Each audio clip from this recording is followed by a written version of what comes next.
I was in a library the other day and I went to the self-help section, and it was amazing how many books were there. And that spurred this idea. The idea of today's talk is you don't need to be fixed. You just need to wake up. You see, you're not broken, you're asleep. Awakening is not about effort, it's simply about seeing clearly. From the moment we're born, we've been domesticated into thinking we have to be a certain way, that something's wrong with us if we're just being by ourselves. You know, I can remember my granddaughter Claire.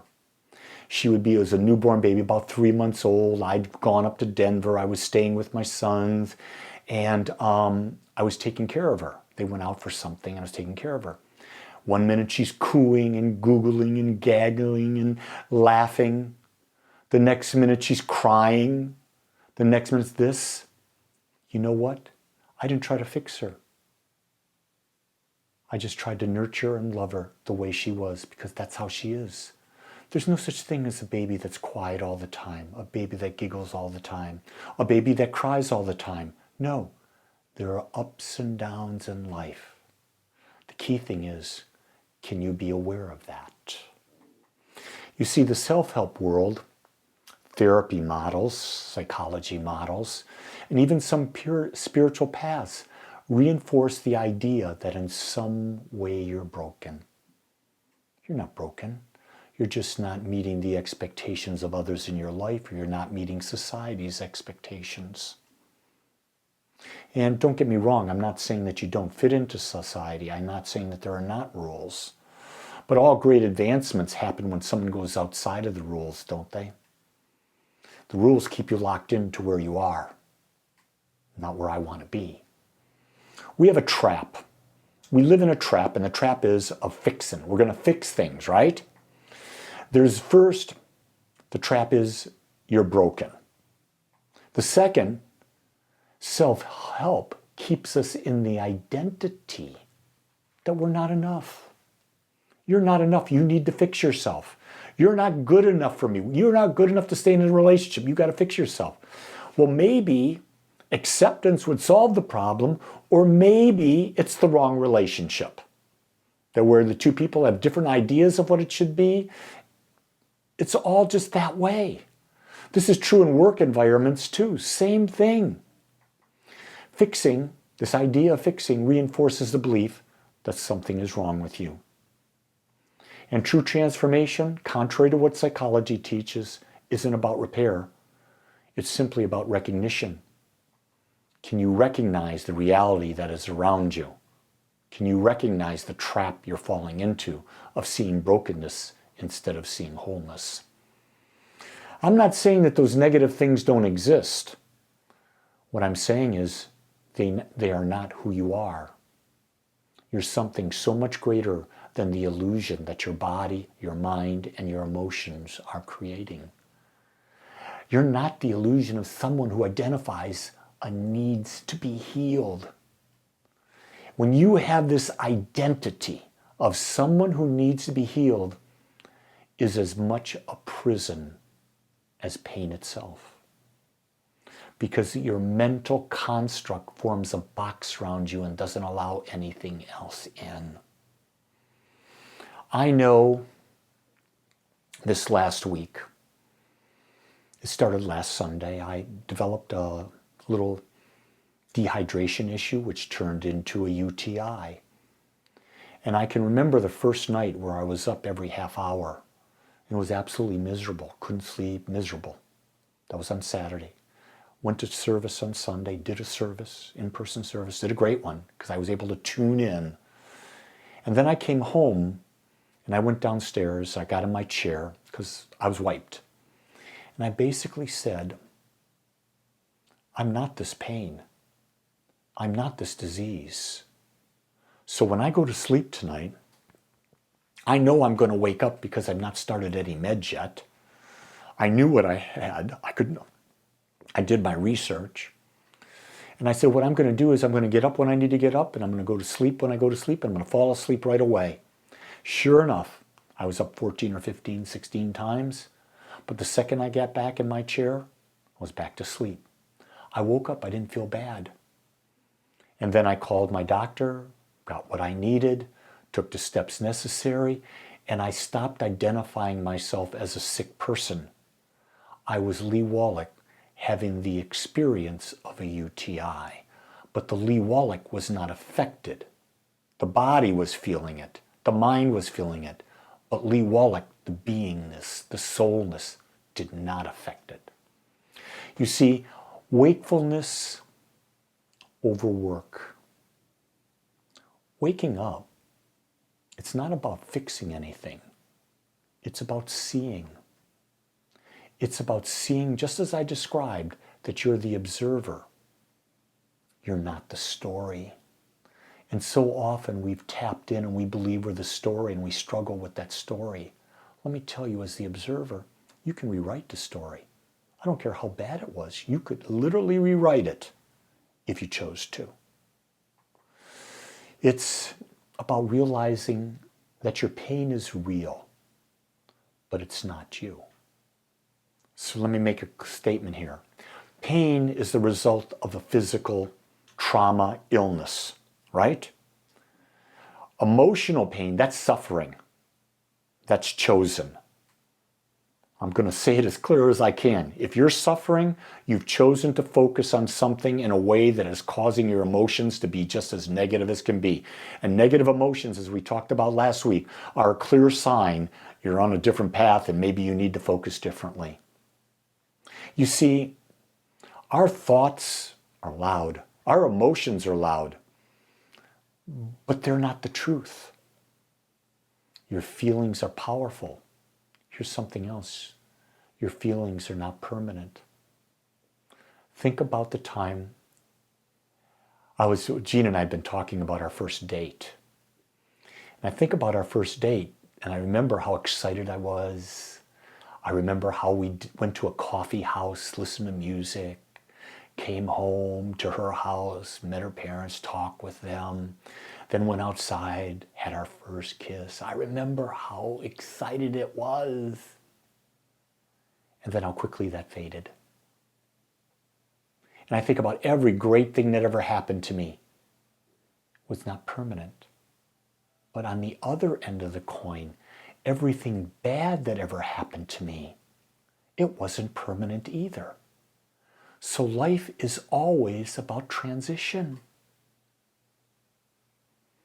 When we awaken and know that we are the master of our awareness, it's then and only then that real change flows.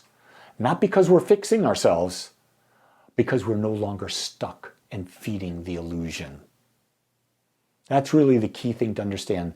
When you become a master of your awareness, you realize that you change its focus and the illusion changes that you're living. It's like you put a different slide in front of a light. It's going to shine a completely different image. You are always at choice what slide is in front of the light, what film you placed in the camera to play. And I know that's older now, we don't have that, but that's okay. You see, we don't have to go back and rewrite our past to live powerfully now. We could. We don't have to. We don't have to understand everything that hurt us in order to stop hurting. The present moment is not asking for your history. It's not asking for your attention. The present moment will give you whatever you focus on now. The present moment, guess what? It's your superpower. You don't need to create a new past, fix your past to create a new now. The present moment is your point of power. And here are questions you can ask. In the present moment, how will I breathe? Will I breathe long, slow, deep breaths? Or will I breathe hurried, anxious breaths? Like that. Panicking breaths. Who am I choosing to be right now? In other words, how am I choosing to focus? What's my intention right now? What type of person am I being? Am I balanced or am I one-sided? Am I emotional? Am I steady? Who am I choosing to be? And then the last question would be, what do I want to feel free? That's the big one for me. Most of the time when I want to be right in a relationship with someone, I don't feel free. If I choose not to be right, I'm free. I'm not attached to that person living the way I want them to. And so I basically give everyone in my life the freedom to be them. Am I perfect at it? Not perfect. Getting much better every day. Our emotions, as we talked about last week, are messengers. They are signals, not problems to solve. That's a real key designation. Emotions are signals, not problems to solve. You see, sadness is a teacher. Fear is a child needing care. Anger is a boundary alert. You see, when we meet our emotions with awareness and not judgment, man, now we're in power. But when we just anger, man, that means someone's crossed the boundary with us. Fear, we're a little child. Our ego is just running amok like a little kid. Sadness, joy, anxiety, whatever. They're teaching us that we're not in the now, that we're not seeing the balance that is life. So how do we deal with our emotions? Sometimes, what do? We avoid them. We judge them. We try to fix them. We use them to define ourselves. All of those will lead you down a path of absolute misery. Because if you avoid them, it means you're repressing. If you judge them, you're judging yourself. You can't fix an emotion. You can feel it and you can let it go. And you never say, I am angry. Never. I am having the experience of anger. Like I'm joyful. No, I'm having the experience of joy. That divine in you is untouched by emotions. And your language really sends a clear message as to how you look at the world. So how could we deal with our emotions if not in these ways? Well, we could sit with our sadness like it's a teacher. I'm sad. What is the cause of my sadness? What is the expectation that I have that's not being met? Is it a realistic expectation? We could breathe. Just breathe into your fear like it's a child needing attention. You've got this emotion of sadness. Just breathe in and breathe.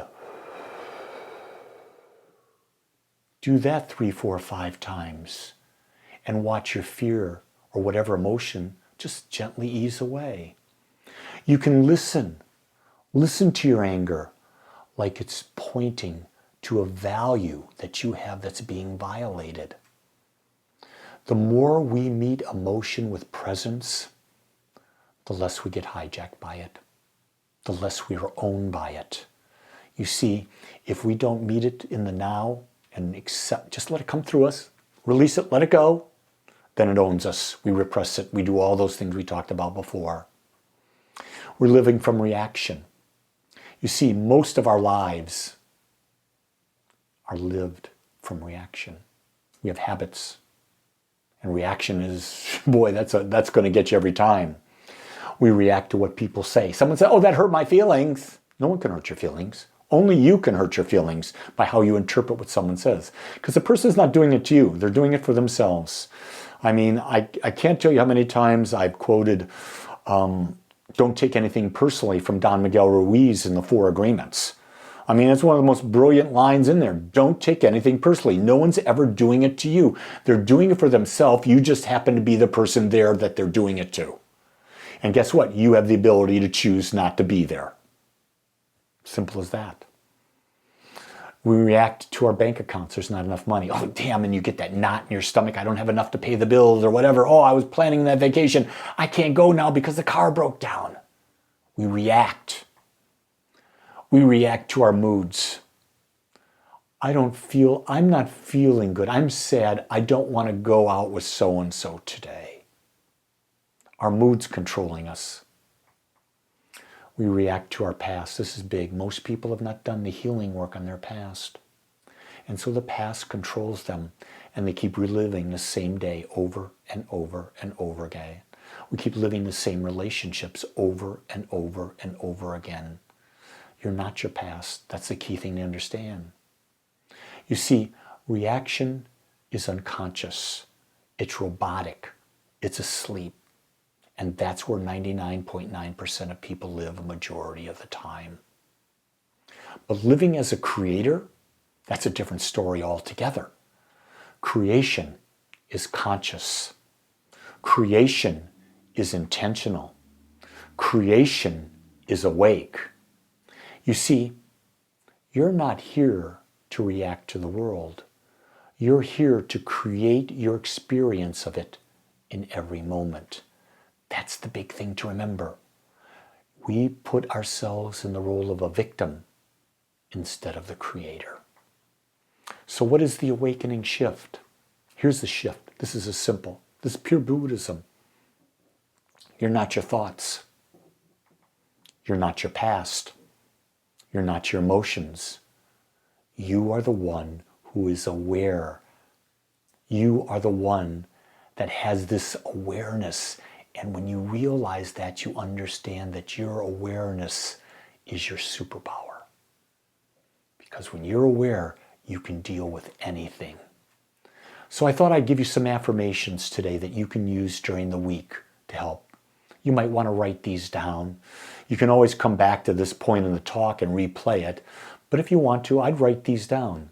Number 1, I am not broken. 2, I am whole. 3, I am not asleep. 4, I am awakening. And 5, from this present moment forward, I create from presence, not from past. I would learn these and do them in order. Let's do it together. I am not broken. I am whole. I am not asleep. I am awakening. From this moment forward, I create from presence and not the past. Notice how you feel. Notice the empowerment that's surging through you. You see, you are the awareness in which everything appears and in which everything dissolves. And just for this moment, can you be still, be here, and be awake? There's the progression of life. In this moment, can you be still? Can you be here? Can you be awake?